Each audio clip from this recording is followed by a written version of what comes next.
la inmutabilidad de su consejo, interpuso juramento, para que por dos cosas inmutables, en las cuales es imposible que Dios mienta, tengamos un fortísimo consuelo los que hemos acudido para asirnos de la esperanza puesta delante de nosotros, la cual tenemos como segura y firme ancla del alma y que penetra hasta dentro del velo, donde Jesús entró por nosotros como precursor, hecho sumo sacerdote para siempre según el orden de Melquisedec. También dice Hebreos capítulo 9, verso 28. Dice que Jesús aparecerá por segunda vez. Note que hace claro, hace claridad sobre por segunda vez. Dice, sin relación con el pecado, para salvar a los que le esperan. Jesús vuelve otra vez. ¿Por qué hay que creer que Jesús vuelve otra vez? Porque Él lo dijo, porque Él lo prometió. Y por eso leí este capítulo de Hebreos, donde está hablando de la promesa que Dios le hizo a Abraham, y dice que no pudiendo jurar por otro mayor, porque no hay otro mayor que Él es único, no hay otro mayor, no pudiendo jurar por otro mayor, juró por sí mismo diciendo, de cierto te bendeciré. La promesa. Entonces aquí estamos hablando de la promesa. Hablemos en dos partes. Uno, Jesús prometió en su palabra, Él lo dijo, Él mismo lo dijo varias veces, que volvería por segunda vez. ¿Por qué hay que creerlo? Primero, porque cuando Él dijo que vendría a salvar a la humanidad, en efecto lo cumplió. Él dijo desde el Antiguo Testamento, y es importante tener en cuenta, hermanos y amigos, que quien dijo en el Antiguo Testamento que vendría a salvar la humanidad fue Dios. Dios mismo, Él dijo que vendría. Y las Escrituras, los Salmos, los profetas, todos ellos, aunque vivieron en diferente época, en diferentes sitios, coincidieron precisamente en hablar con respecto a las profecías y al cumplimiento que ellas tendrían. Promesa de salvación. Esto nos da pie y nos da seguridad que si Él dijo que volvería, con toda seguridad Él vuelve. 100% seguro. Porque quiero hacer esa introducción. Él dijo que volvería. Primero Él había dicho que vendría a salvar en su primera venida, porque estamos hablando de su segunda venida, pero hablemos de su primera venida a la tierra. Su primera venida a la tierra, Él dijo que vendría a salvar. Todas las profecías del Antiguo Testamento con respecto a la salvación y a la redención del ser humano, al rescate de la raza humana, todas están señalando que quien vendría a salvar al hombre del pecado, a rescatarlo, sería Dios. Hay una enseñanza muy bonita con respecto a la redención. En el Antiguo Testamento, una persona que podía redimir a otra persona o sus tierras, tendría que ser un pariente cercano. Eso lo dice la ley de la redención en el Antiguo Testamento. No podía ser una persona lejana, sino que debía ser un pariente cercano quien pudiese redimir. En este caso de la redención, era que si una persona moría sin dejar descendencia, la viuda debería casarse con un pariente cercano al que murió. Ese pariente cercano debería casarse con la viuda con el fin de dejar herencia al muerto. Ese pariente cercano también no solamente debería casarse con la viuda, sino que también debería dejar descendencia, y el primer hijo que tuviera ese matrimonio sería el hijo del muerto. Las tierras o herencias o posesiones que el muerto tuviera debía comprarlas. Le dice, tenía que redimir la esposa, su descendencia sería del otro, y tenía que redimir las tierras o posesiones que hubiera dejado el difunto. Eso era la ley de la redención. Pero tenía que ser un pariente el más cercano. Si este cercano no podía o no quería, lo debía ser el siguiente. En este caso, hablando de la redención de la humanidad, Dios, el Dios de la gloria, se hizo hombre con el fin de llegar a ser nuestro pariente cercano. Por eso dice la Biblia que Él se hizo semejante a los hombres. Y en esa condición de hombre fue que Él, Jesús, se constituyó en nuestro pariente cercano. ¿Cómo se hizo pariente cercano? Haciéndose semejante a nosotros, familiarizándose con nosotros y tomando la naturaleza humana. Entonces, la promesa de redención, de salvación, de restauración, de rescate de la raza humana fue hecha desde el Antiguo Testamento. Y lo que es importante, quien dijo que vendría a salvar a los hombres en el Antiguo Testamento fue Dios. Él dijo que Él mismo vendría. Es importante, hermanos y amigos, que el hecho de que Jesús hubiese estado aquí en la tierra, vestido de humanidad, no dejó de ser Dios. Él se hizo hombre, se hizo semejante a los hombres, sin dejar de ser Dios. Y ahí está el secreto. Normalmente la teología que usted escucha en la tierra es esto. Dicen que es imposible que el padre llegue a ser un hijo, pues lo normal humanamente es que una persona sea hijo primero y después sea padre. Pero en el caso de Dios es un misterio. Grande es el misterio de la piedad. Dios fue manifestado en carne. Y Él le dijo a María, cuando ella dudó, ¿y esto cómo va a ser? Le dice el ángel, nada hay imposible para Dios. Ahí es donde está el secreto de la redención. Que humanamente, usted dice, pues para ser padre tiene que ser hijo primero. Y fíjese que en Dios, Él fue padre primero, pero se hizo hijo. Cuando Él se manifestó en carne y estuvo en la tierra, el ángel le dice a María, lo que nacerá de ti será llamado Hijo de Dios. Es decir, la humanidad que va a nacer de ti va a ser engendrado por el Espíritu Santo, pero esa humanidad será llamada Hijo de Dios. Entonces, no dice ha sido llamado, porque el cuento de la teología normal es que Jesús vino del cielo como la segunda persona y Él vino del cielo como la segunda persona. Si Jesús vino en la forma en que estuvo en la tierra, en calidad de hombre, y así vino del cielo, equivale a decir entonces que en el cielo había una madre eterna. Porque Dios, hermanos y amigos, Dios se hizo hijo, fue aquí en la tierra.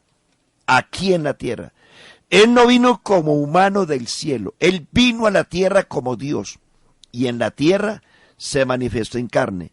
Porque María es de la tierra terrenal, descendiente ¿era judía?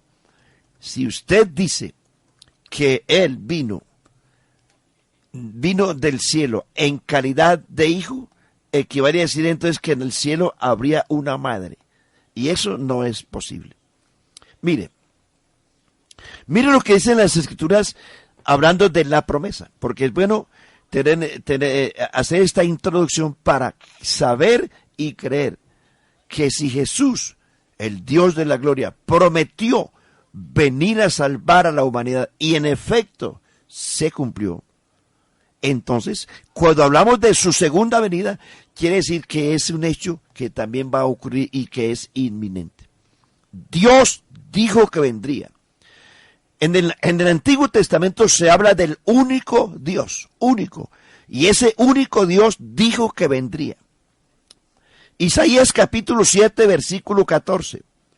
He aquí, la Virgen concebirá y dará a luz un hijo, y llamará su nombre Emmanuel, que traducido es Dios con nosotros. Está diciendo que el que vendría aquí a la tierra sería Dios. Isaías capítulo 9, versículo 6, habla de sus dos venidas. La primera a salvar y la segunda a reinar. Isaías 9:6 dice, porque un niño nos es nacido, hijo nos es dado, el principado sobre su hombro, y se llamará su nombre admirable, consejero, Dios fuerte, Padre eterno y príncipe de paz. Y él dice el verso 7, dice, lo dilatado de su imperio no tendrá límite, se sentará sobre el trono de David su padre, disponiéndolo en juicio y en justicia. El celo de Jehová de los ejércitos hará esto. El verso 6 habla de su venida como redentor, como hijo, como consejero, como Dios fuerte. Mire, Dios fuerte. El verso que le sigue, el verso 7, habla de su venida aquí a la tierra como rey que viene a reinar. Primero vino él a salvar. Primero vino en condición de hombre, humilde, manso y humilde, montado sobre un pollino, hijo de asna, nacido de una mujer. Se sometió al tiempo y al espacio. Pero el verso que sigue está hablando que él vendrá después a sentarse sobre el trono de David, ya no como el Hijo, ya no como el Redentor, ya no como el Mesías, sino como el Rey de la Gloria. El capítulo 35, versículo 4 de Isaías dice, decid a los de corazón apocado, esforzaos, no temáis. Y aquí vuestro Dios viene con retribución, con pago. Dios mismo vendrá y Dios mismo os salvará. El capítulo 52 de Isaías, verso 6 dice, por tanto mi pueblo conocerá mi nombre, por esta causa en aquel día, porque yo mismo que hablo estaré presente. Noten ustedes, hermanos y amigos, que quien dijo que vendría a la tierra y que estaría presente en la redención es Dios. Aquí no habla de la segunda persona ni de la tercera. Dios mismo, oiga eso, Dios mismo vendrá y os salvará.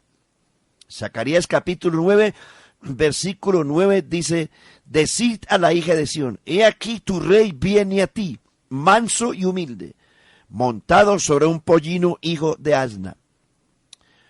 Miqueas capítulo 5, versículo 2, pero tú, Belén Éfrata pequeña, no eres la más pequeña para estar entre las familias de Judá, de ti me saldrá el que será Señor en Israel, y su salida son desde el principio, desde los días de la eternidad.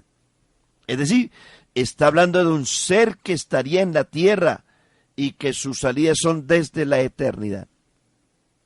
Estas escrituras que le acabo de mencionar, hermanos y amigos, se cumplieron. Desposada, era que ya eran casados. Antes que se juntasen, se halló que María estaba en embarazo. José se dio cuenta. José, como era justo, no quería infamarla. Quiso dejarla secretamente. Pensando él en esto, un ángel le aparece a José en sueños y le dice, José, no temas recibir a María tu mujer, porque lo que en ella hay engendrado del Espíritu Santo es, y dará a luz un hijo y llamará su nombre Jesús, porque él salvará a su pueblo de sus pecados. Todo esto aconteció para que se cumpliese lo dicho por el profeta cuando dijo, he aquí la Virgen concebirá y dará a luz un hijo y llamará su nombre Emmanuel, que traducido es Dios con nosotros. Es decir, allí se estaba cumpliendo la profecía de Isaías 7:14, por lo cual ese Jesús que vino con el nombre de Jesús era Emmanuel, Dios con nosotros. Y si usted mira la otra profecía de Zacarías 9:9, eso se cumple en San Lucas capítulo 19, cuando Jesús entra a Jerusalén en un pollino, hijo de asna. Y la escritura dice, esto aconteció para que se cumpliese lo que dijo el profeta, he aquí vuestro rey viene a ti, manso y humilde, montado sobre un pollino, hijo de asna. Entonces, allí está otro ejemplo importante, Mateo capítulo 2. Los reyes del oriente, guiados por una estrella, llegaron a Belén, llegaron a Jerusalén primero, preguntando dónde miren ustedes la expresión, ¿dónde está el rey de los judíos? Ha nacido y su estrella hemos visto en el oriente y venimos a adorarle. Los sacerdotes, que eran conocedores de la profecía, los dirigentes espirituales del pueblo, no se dieron cuenta. Ellos dijeron, pues, está escrito que nacería en Belén. Fueron a preguntar a Herodes y menos. Es decir, estaban totalmente ajenos a lo que estaba pasando. ¿Por qué? Porque Dios se le revela a la gente que tiene hambre y sed de justicia. Dios le abre las puertas al que tiene los ojos abiertos. Dios le muestra su gloria al que tiene visión, al que tiene una visión de futuro y de grandeza. A los sacerdotes, que eran los líderes espirituales, a ellos se les ocultó algo tan maravilloso que era la venida del Dios viviente a la tierra manifestado en carne. Pero noten ustedes la expresión, ¿dónde está el rey de los judíos que ha nacido y su estrella hemos visto en el oriente? Para quienes leemos la Biblia, sabemos que el rey de los judíos o el rey de Israel es Jehová, el Dios del Antiguo Testamento. Dios aquí en la tierra, mire, Dios aquí en la tierra, porque Jesús es Dios manifestado en carne. ¿Cómo manifestó Jesús? En la tierra manifestó que Él era Dios. Él dijo que era Dios por las siguientes palabras. Ya vemos la profecía del capítulo 1 de San Mateo y cómo los reyes magos vinieron buscando al rey de los judíos. Pero usted salta un poquito al capítulo 4 de San Mateo y usted se pregunta, y yo le pregunto a usted también, ¿a quién tentó Satanás? Dice que Satanás tentó a Jesús. Y Satanás le dice, si tú eres el Hijo de Dios, di que estas piedras se conviertan en pan. Jesús responde. Jesús le dice, no solo de pan vivirá el hombre, sino de toda palabra que sale de la boca de Dios. Es decir, en primer lugar le estaba diciendo Jesús a Satanás que Jesús era Dios. La segunda tentación, le dice, lánzate del pináculo del templo, arrójate, dice Satanás, porque está escrito, porque él también sabe la Biblia, a sus ángeles mandará cerca de ti para que te lleven en sus brazos para que tu pie no tropiece en piedra. La respuesta de Jesús fue, no tentarás al Señor tu Dios. Otra vez, Jesús le dice al diablo que Jesús es Dios. La tercera tentación, lo llevó al monte, le mostró todos los reinos y sus glorias y sus riquezas, y le dice Satanás a Jesús, porque es hasta descarado, de todo esto te doy, si postrado de rodillas me adoras. Y agrega, porque a mí me fueron entregadas. ¿Cuándo le fueron entregadas esas cosas a Satanás? Cuando Adán pecó. Mire, Dios le entregó a Adán todo el dominio y el reino del planeta. Él le dice, multiplicaos, llenad la tierra, sojuzgadla y señoread sobre todos los animales y los peces del mar. Él era el mayordomo absoluto, dueño de la tierra. Dios se la entregó. Pero cuando Adán peca, se transforma del mayordomo a un siervo. Y por eso es que Satanás, que fue el que usurpó ese derecho, le arrebató a Adán esa bendición. Y cuando Jesús viene, Satanás pensó que él será un segundo Adán debilucho. Y le dice, mire, simplemente te arrodillas y me adoras. Eso es todo. Jesús le dice estas palabras, vete de mí, Satanás, porque escrito está, al Señor tu Dios adorarás y a Él solo servirás. Entonces Jesús le dijo a Satanás 3 veces que Jesús era Dios. El diablo no le refutó, simplemente salió huyendo porque lo que Jesús estaba diciendo era verdad. Ahora, Jesús no solamente manifestó con hechos que era Dios, con palabras, sino también con hechos. Mire usted, Jesús le dijo al pueblo judío, le digo que Él era Dios muchas veces. Mire, Mateo capítulo 23, versículo 37 le dice Jesús a los escribas y fariseos que eran los representantes del pueblo en ese momento, les dice, mire, Jerusalén, Jerusalén, después de que Él sintió el rechazo de los gobernantes de Israel, les dice, ¿cuántas veces quise juntar a vuestros hijos como la gallina junta sus polluelos debajo de sus alas, pero no quisisteis? Mas ahora vuestra casa os es dejada desierta, porque vendrán días sobre ti cuando te sintiérán convallado. Note la expresión, ¿cuántas veces quise? Jesús se estaba declarando allí como el Dios de Israel del Antiguo Testamento.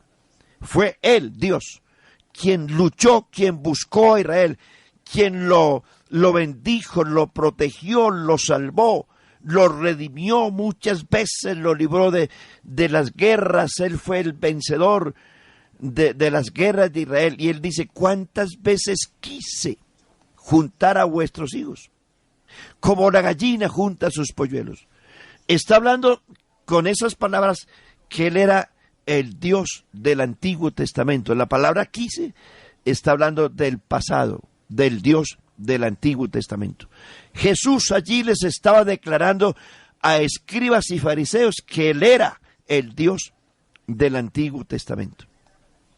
Mire, también en el capítulo, en el Evangelio de San Juan, vemos varios aspectos muy importantes. Por ejemplo, Jesús le dijo a los judíos estas palabras: antes que Abraham fuese, yo soy. Entonces, Jesús le está hablando a los judíos de Abraham, porque ellos utilizaron el nombre de Abraham. Nosotros somos hijos de Abraham, no somos de fornicación, etcétera, etcétera, etcétera. Jesús les dice, miren, si ustedes fuesen hijos de Abraham, me creeríais a mí, me amaríais a mí.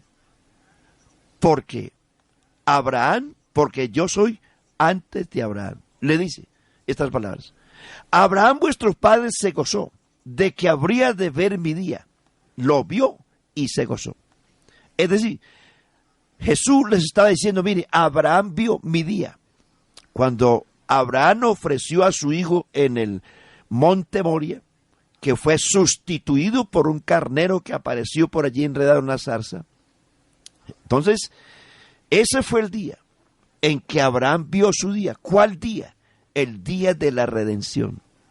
Recuerden que Abraham le dice a Isaac, cuando Isaac le pregunta, bueno, tenemos el fuego y la leña, pero ¿dónde está el cordero? Abraham le dice a su hijo, Dios se proveerá de cordero. Abraham, con esas palabras, proveerá, estaba señalando a Jesús, el Cordero de Dios, que vino a redimirnos, y Él es el que quita el pecado del mundo. Entonces, le dice, mire, es que Abraham vio ese día, el día de la cruz, el día de la redención, el día del Gólgota, cuando el Cordero fue inmolado. Él se gozó de que habría de ver mi día. Lo vio y se gozó. Ellos dijeron, no tienes 50 años y ya dices que has visto a Abraham. Le dice, es que antes que Abraham fuese, yo soy. Yo soy. No dice yo era. No, yo soy. Esa palabra yo soy es el Dios del eterno presente. Es el Dios que no tiene pasado, que no tiene futuro. Es el Dios del presente. Siempre del presente. Entonces, tercero, Jesús le dice a los judíos, mire, ustedes escudriñan las Escrituras porque ustedes creen que en ellas tienen la vida eterna. Pues bien, esas Escrituras que ustedes leen son las que dan testimonio de mí. Cuarto, ustedes dicen y hablan de la ley, y está bien, pero acuérdese que Moisés escribió de mí. Es decir, que la ley, yo soy el autor de la ley. Y ve usted en Mateo 5, 6 y 7, el sermón del monte, ve a Jesús, el dador de la ley, el legislador de la ley, porque quien puede cambiar una ley es el que la legisla. En Colombia, los que legislan las leyes son el Congreso y son los únicos que pueden cambiar una ley. Ni siquiera las cortes, ni siquiera el presidente. El presidente debe someterse y las cortes también deben someterse a lo que legislan los legisladores, los congresistas. En este caso, Jesús fue el que legisló la ley, porque Él es nuestro Salvador, Él es nuestro legislador y Él es nuestro juez. Imagine usted, Él es el que legisla y es el que juzga con base a sus leyes. Entonces, en Mateo 5, 6 y 7, usted encuentra a Jesús, el legislador de la ley, cambiando la ley. Allí hay por lo menos 9 leyes, en ese sermón, por lo menos 9 leyes que Jesús cambió.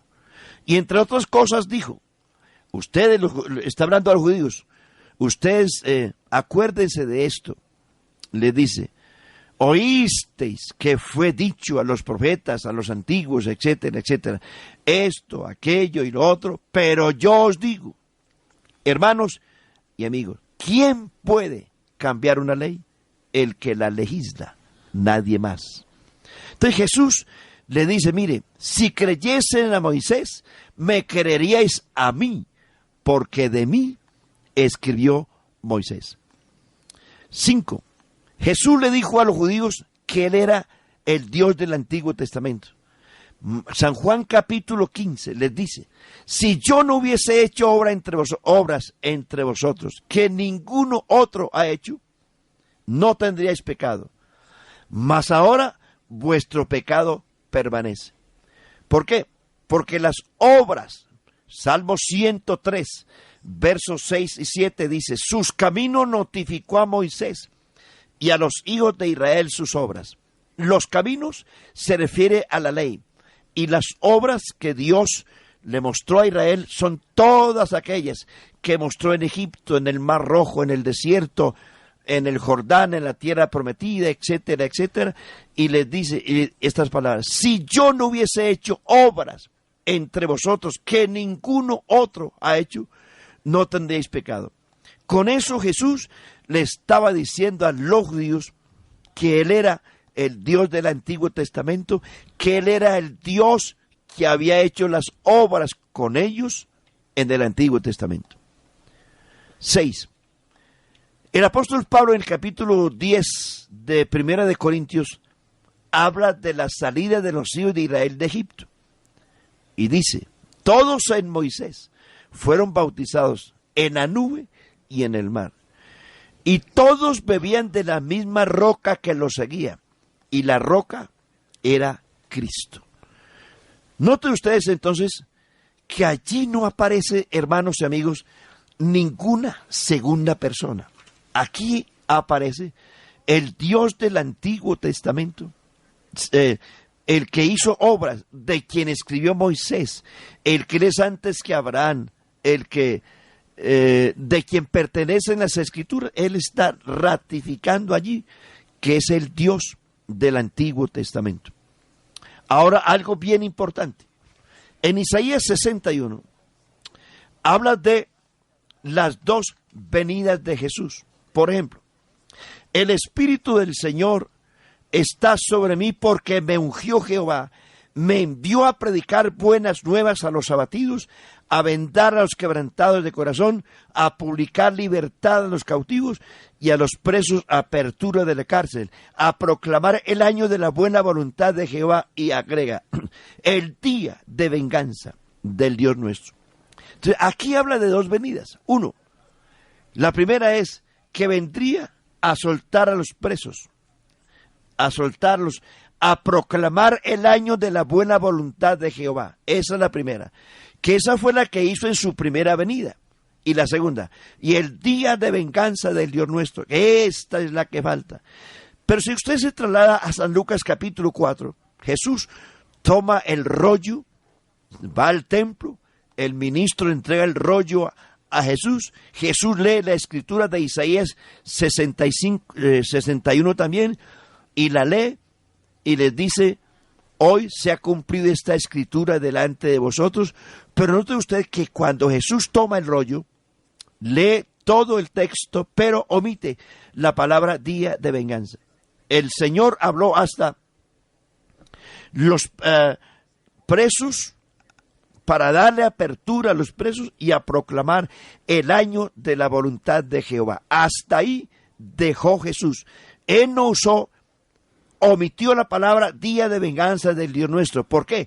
Porque en su primera venida, Él no vino como Dios de venganza, como juez. Él vino como redentor.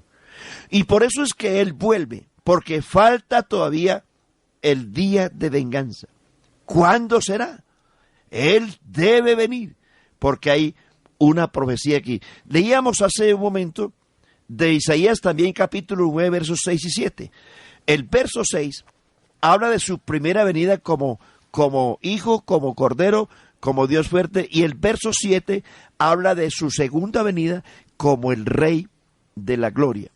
Entonces, ahí entre el 6 y el 7 hay un lapso de tiempo bastante largo. Igual en Isaías 61 y Lucas 4, primero habla de la primera venida de Jesús, que vino como redentor, y luego habla de su segunda venida, que viene como rey y viene también a ejecutar el día de venganza de Jehová de los ejércitos.